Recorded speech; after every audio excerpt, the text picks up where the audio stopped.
সবুজ spicy noodles কেউ কি খেয়েছেন? এটা একদমই ভিন্ন রকমের একটা নুডলস। যাদের কাছে নুডলস খাওয়া একদমই একঘেয়েমি হয়ে গেছে তারা আমার এই রেসিপিটা ফলো করতে পারেন।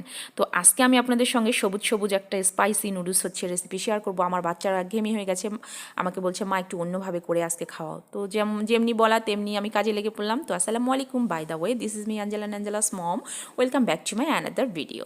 তো আমি এখানে নিয়ে নিয়েছি 3টা টমেটো আর একটা কাঁচামরিচ, আর দিয়েছি কয়েকটা ধনিয়া পাতা। আর এগুলোকে ব্লেন্ড করে নিয়েছি। নেওয়ার পরে আমি নুডলসটা সিদ্ধ করে নিয়েছি। নেওয়ার পরে এখানে আমি একটা ফ্রাই প্যানে বসিয়ে দিয়েছি পরিমাণ মতো তেল, আর এইভাবে আমি পেঁয়াজগুলো কেটে দিয়েছি। আপনারা আপনাদের পছন্দ মতো করে পেঁয়াজগুলো কাটতে পারেন। সাথে দিয়েছি 2টা কাঁচামরিচ। আর এতটা ঝাল হয়েছে, খেতেও কিন্তু দারুণ ছিল।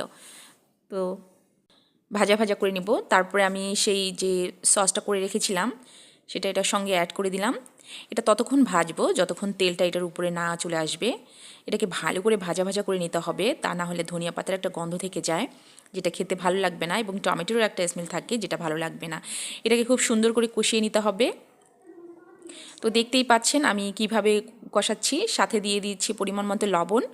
লবণটা অবশ্যই একটু আপনারা কম করে দিবেন। লবণ যদি কম হয় তাহলে কিন্তু আপনারা পরে অ্যাড করতে পারবেন, কিন্তু বেশি হলে আর কিছুই করা থাকে না। তো এটা অনেকটা ভাজা ভাজা হয়ে গেছে। আমি এখানে নুডলসের যে মশলা থাকে সেটাই আমি হচ্ছে একটা প্যাকেট অ্যাড করে দিচ্ছি। তো আমি ওখানে কিন্তু 5টা নুডলস নিয়েছিলাম, 5টা প্যাকেট। সাথে কিন্তু আমি হাফ টেবিল চামচ চিনি অ্যাড করেছি। তো এটাকে অনেকটা ভাজা ভাজা করে নিয়েছি। তো আমি এখানে দিয়ে দিচ্ছি একটা ডিম। সাথে একটু চিনিও আমি অ্যাড করেছিলাম, এটা কোনো কারণে হয়তো স্কিপ হয়ে গেছে। অবশ্যই চিনিটা দিবেন, তাহলে স্বাদের ব্যালেন্সটা অনেক মজা হয়, খুব দারুণ থাকে। তো আমি এটাকে ভাজা ভাজা করে নিলাম ডিমটাকে। এবার ফাইনালি আমি আমার সিদ্ধ করা নুডলসটা এখানে অ্যাড করে দিচ্ছি।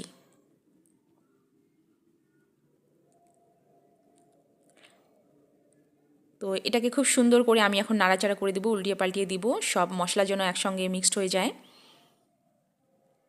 তো কালারটা কিন্তু অনেকটা সুন্দর হয়েছে, সবুজ সবুজ কালার চলে এসেছে।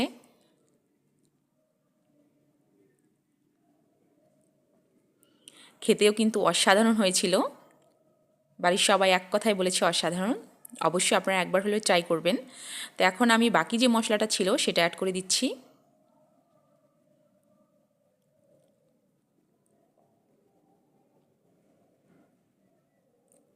তো এটা আমি ভালো করে এখন উল্টিয়ে পাল্টিয়ে দিব। তো নুডলসটা রান্না করা আমার প্রায় হয়ে গেছে, জাস্ট এখন শুধু খাওয়ার পালা।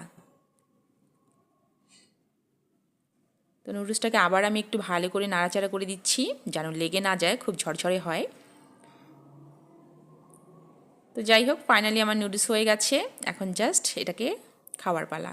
তো এই তো আমরা তো একটু শসা টসা দিয়ে খেয়ে নিয়েছি, খুব দারুণ হয়েছে। আপনারা চাইলে এইভাবে করে নিতে পারেন। দেন আফটার টুডে আল্লাহ হাফিজ, আসসালামু আলাইকুম।